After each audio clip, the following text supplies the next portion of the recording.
Welcome back to Superior Sunrise. What is so great about going to all these on-the-road auctions all summer long is you get to meet so many of our Superior Livestock representatives that you might see their name at the bottom of the screen when they're selling cattle, but you don't usually put a face with their name. Well, today you're going to meet quite a few of our wonderful representatives, and with me is Shane Frost. I've been a representative since 1997. You're no one new around here, but Shane, it's great to see you this morning.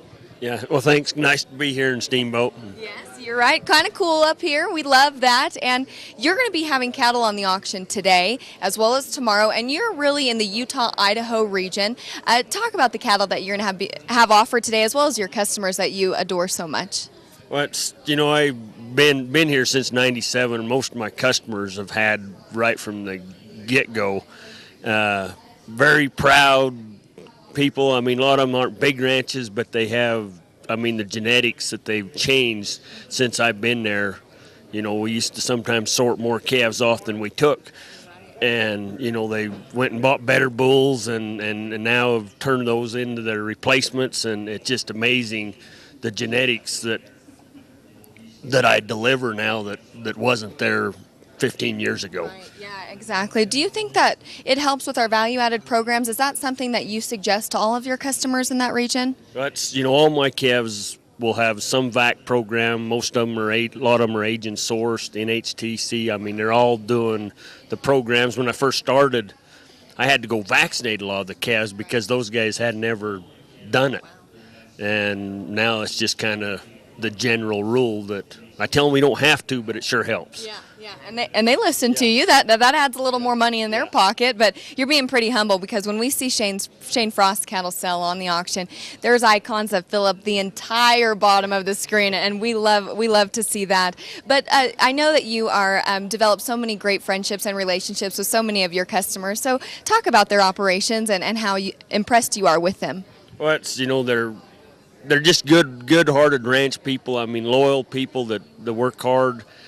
Like I said, a lot of them ain't big ranches, but they're proud of what they got, and they go buy good bulls, and we do a lot of pools, as you'll see, and a lot of them is the dad and the two sons and the cousin, but they've really worked hard genetically to improve the cattle to where they fit together. It's been amazing watching them from when I first started.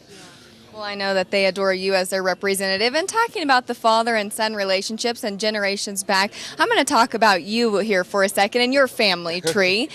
Shane Frost, if you recognize the last name, is cousin to the late Lane Frost, legendary bull rider. And your son, Joe Frost, I've been seeing him on the rodeo trail all spring in 2013. And you have to be a pretty proud dad because he's riding those bulls pretty great.